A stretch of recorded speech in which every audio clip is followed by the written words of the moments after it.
Bonjour, je suis Kim Morin, éducatrice pour Handicup de France. Aujourd'hui, je vais vous parler de comment créer vos propres stencils.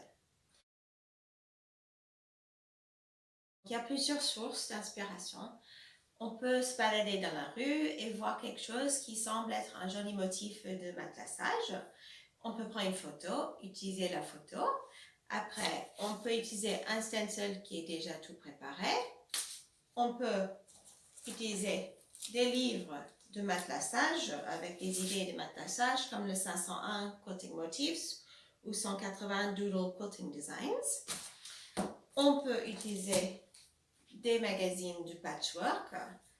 On peut trouver des motifs de stencil dans les tissus comme ici les petits oiseaux ou ici les grands fleurs. Et il y a également tous les magazines ou les livres de coloriage pour adultes ou pour enfants d'ailleurs. Et on peut trouver un motif qu'on aime beaucoup et on peut créer un stencil en utilisant ce motif.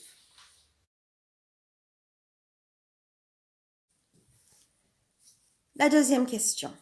On a trouvé un motif qu'on aime beaucoup, mais il n'est pas à la bonne taille. Comment on fait pour qu'il soit à la bonne taille? Donc, par exemple, j'ai pris ce motif qui s'appelle Way to Snow et il est dans le livre 180 Doodle Quilting Designs et il mesure 6 3/4 de pouce, mais mon bloc, il mesure 5,5. Donc, moi, j'ai envie que mon motif soit taille 5 pouces. Donc, comment je fais? Je prends ce qu'on appelle le Quilter's Assistant Proportional Scale. Là, vous verrez, il y a des chiffres à l'intérieur et à l'extérieur. Sur l'intérieur, on trouve, donc l'intérieur, c'est la taille originale. Donc, je trouve 6 3/4. Et puis, je veux que, donc, sur l'extérieur, c'est la taille qu'on souhaite avoir. Donc, je prends le 6 3/4. Je veux qu'il mesure 5 pouces. Donc, je mets le 6 3/4 avec le 5 ici. Et je le retourne. Et là, ils me disent que je dois le faire réduire à 74%. Donc, j'ai fait cela. Et voici la bonne taille. Donc, vous verrez. Donc là, c'est la grande taille et là, il est plus petit. Voilà. J'ai mon motif à la bonne taille. Il y a ce qu'on appelle le Golden Threads Quilting Paper. Il est disponible en deux tailles, soit de 12 pouces, soit de 18 pouces. Et c'est un papier qui est très fin. On peut voir très facilement dessus. Il ne laisse pas de traces et ne fait pas de mal à nos machines longue arme, ni à nos machines domestiques d'ailleurs. Il ressemble beaucoup au papier soie, mais bon, le papier soie est un petit peu plus épais, je dirais, un peu plus difficile à voir à travers. Comme vous avez vu, le Golden Threads Quilting Paper est très facile à voir à travers. Je prends mon motif que j'ai réduit. Je prends le Golden Threads Paper. Je le place ici, dessus. Et puis, je prends un stylo, n'importe. Vous voyez que ça se voit très très bien à travers. Et je trace mon motif comme je souhaite directement sur le Golden Threads Paper.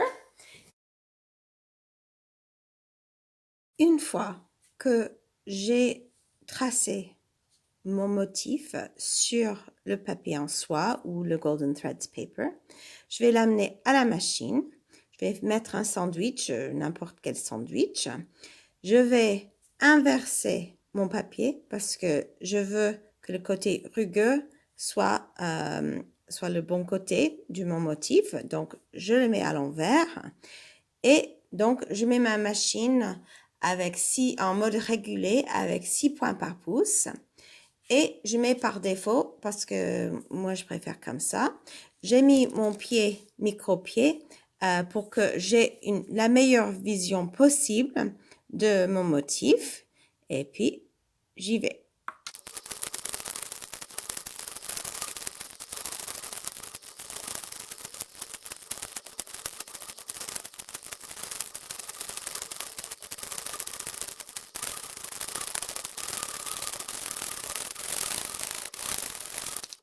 Je fais un petit pause parce que je me concentre beaucoup et je repars.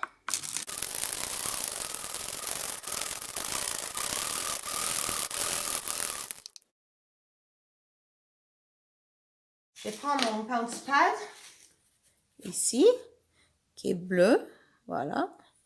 Et donc, je vais passer comme ça. Voilà. Je l'enlève. Et voilà, vous voyez le stencil en un seul coup, très douce, très rapide. Il est transféré. Il y a également donc ce qu'on appelle un Andy Ironoff pencil, un crayon qui s'enlève avec du fer à repasser. Donc, je peux prendre mon cheval et je peux faire le tour de mon cheval.